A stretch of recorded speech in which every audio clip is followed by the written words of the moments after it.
And we back, and we back, and we back, and we back. Hello, ladies and gentlemen, welcome to Sauna IE. I'm your host, XO. If this is your first time listening, welcome in. Welcome to the show, ladies and gentlemen. I just appreciate you taking your time out of your day just to tune in and listening. In this episode right here, this is week 3 of our Q1 series, The Weight of Becoming. And today we're addressing one of the most misunderstood concepts in personal development and entrepreneurship. You know what that is? Discipline.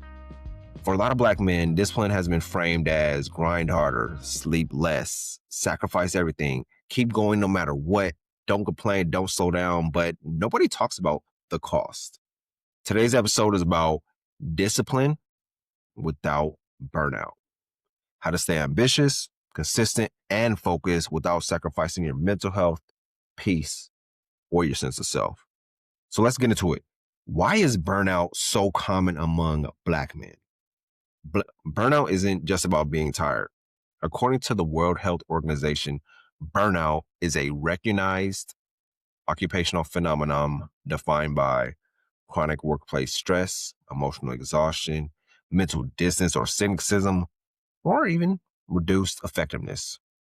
A 22 report from the Mental Health America found that Black adults are 20% more likely to report serious psychological distress, yet significantly less likely to receive mental health support. I'm speaking to everybody right now. Check on your mental health. Get the support that you need. Don't just be in the dark with yourself. If you need therapy, get the therapy. Find out what you need for your mental health to better your mental health. Don't just be in the dark about it. With that being said, for Black male entrepreneurs, burnout is often intensified by financial pressure, lack of safety nets, generational expectations, being the strong one, fear of falling behind, internalized grind culture. We all know how that is. You got to grind, grind, grind, grind, grind. But nobody really talks about burnout. And burnout isn't a weakness. It's often a sign of sustained pressure without recovery. And I'm going to say that again for the people in the back. It's often a sign of sustained pressure without recovery. Y'all know the lie we were told about discipline? Here's a lie. If you're disciplined, you don't need rest. And that mindset creates chronic overwork, guilt without when resting, identity tied to productivity, emotional numbness, loss of joy.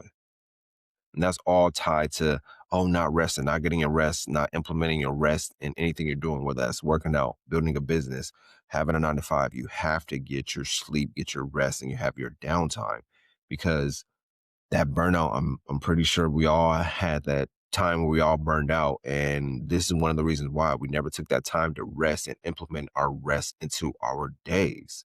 A study published in the Journal of Occupational Health Psychology found that employees and entrepreneurs who consistently ignore rest experience a 62% higher risk of burnout, along with increased anxiety and depression. 62%. We have to change that, ladies and gentlemen. We have to implement rest into our daily routines, daily rituals, whatever you want to call it. Implement that rest in. Discipline isn't about how much pain you can tolerate. Real discipline is about structure, sustainability, and self-respect. So let's talk about how burnout shows up before you notice it. And we all know burnout rarely announces itself, right? It shows up quietly as irritability, loss of motivation, procrastination, and even emotional detachment. I could say the list goes on, but I'm gonna give y'all the list. It could be poor sleep, brain fog, lack of creativity, as well as questioning your purpose. Does any of these sound like anything you're going through right now, or even in the past, where you may have been emotionally detached, you had poor sleep, you kept procrastinating, and you even questioned your purpose? I've been there, trust me. But it's all about taking that time to rest, reset, and get yourself back in alignment, because life is going to throw everything at you. It's going to be hard days, lonely days, sad days, rough days, busy days, but it's all about implementing that rest so you don't burn out on your journey, because we all been on a journey and we have to implement that rest. Many Black men ignore these signs because we've been taught, push through it. Others have it worse. Rest is lazy, but pushing through without recalibration doesn't build strength. It builds resentment toward the life you're working so hard to create. Ain't that something? So that leads us up to discipline versus self punishment. Let me make this clear. Self punishment sounds like no days off, constant guilt, unrealistic expectations, harsh self talk, ignoring your body and emotions. And this is what discipline sounds like: constant routines, clear priorities, boundaries, intentional rest, recovery built into the plan. Build your rest and recovery in your plan. I know with me, when it comes to the gym working out, I I really hone in, whatever you want to call it, on my rest and recovery after the gym, as well as at night when getting my 6 to 8 hours of sleep at night to recover as I'm sleeping. So that's the main thing too, is like being an entrepreneur, we got to keep up with our mental health, our physical health, our spiritual health, as well as our rest and recovery. A 2021 Stanford study found that productivity drops sharply after 50 to 55 hours per week, while stress and errors increase. Oh, I'll say that again because I know some people have been like kind of missed that. A 2021 Stanford study found that productivity drops sharply after 50 to 55 hours per week, while stress and errors increase. So that's a drastic change. So be mindful of your hours throughout the week too. 50 to 55 hours is the max. I know some of us work 40 hours to 60 hours, whatever it may be, but keep track of your productivity at that 50-hour mark per week. So grinding past your limits doesn't make you disciplined, it makes you depleted. We all been there where we grind so hard we got depleted, whether that was in high school, college, a career, journey, fitness. We've all been to that place. And that's not a good place to be when you're burnt out, you're drained, you're depleted, you don't want to do nothing, you're running on fumes. Getting that rest in is vital on any type of journey you're on. So let's move forward to what discipline should actually look like this quarter. Number one is discipline is predictability, not intensity. Your nervous system thrives on rhythm. Consistent wake up times, consistent work blocks, consistent shutdown times, predictability reduces anxiety. Number two, discipline includes recovery. Rest isn't a reward, it's a requirement. According to the American Psychological Association, regular recovery practices reduce burnout by up to 40%. 40% when you have regular recovery throughout your days.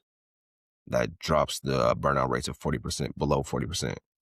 Recovery can look like walking, journaling, therapy, quiet mornings, protected weekends, taking time away from the screens. I know we all got love our cell phones, love social media and everything, but schedule time to not take, but remove the social media block where you're like, hey, no screens from 8 p.m. to 10 p.m., whatever it may be.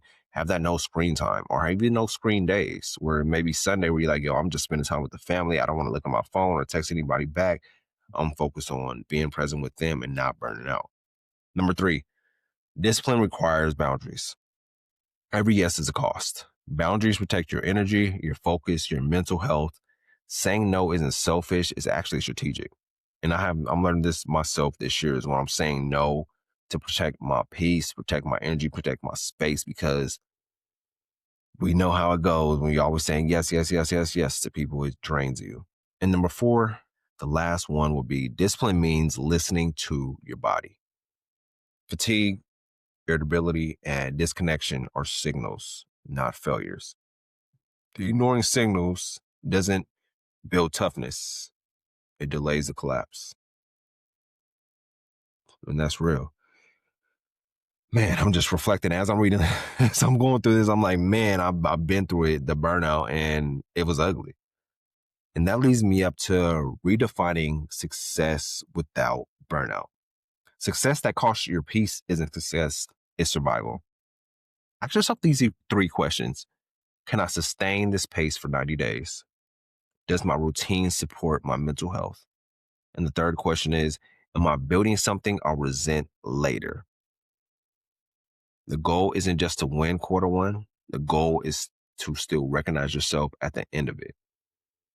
So so with all this information right here, I gathered some practical action steps you can do this week.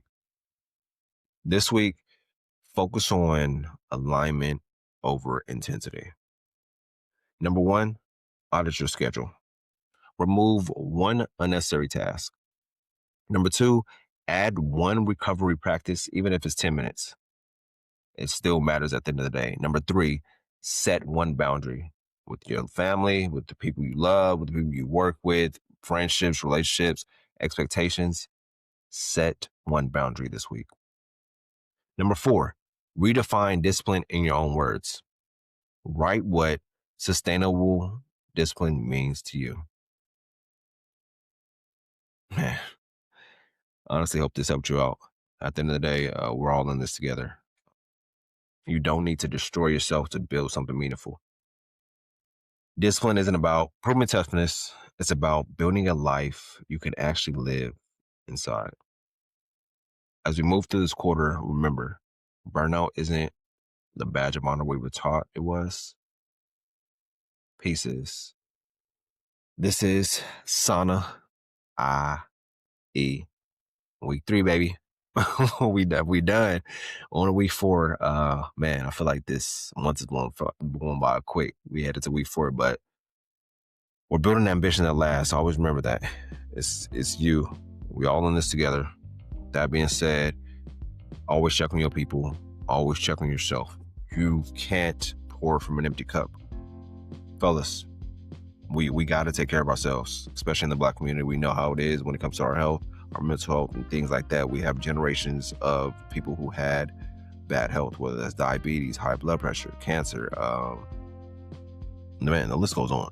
So it's about us right now taking care of ourselves, mentally, physically, spiritually, drinking your water, getting your steps in, taking your rest, doing stuff that's meaningful, spending time with your people. Take care of yourself. At the end of the day. With that being said, I'll see y'all next week. Peace.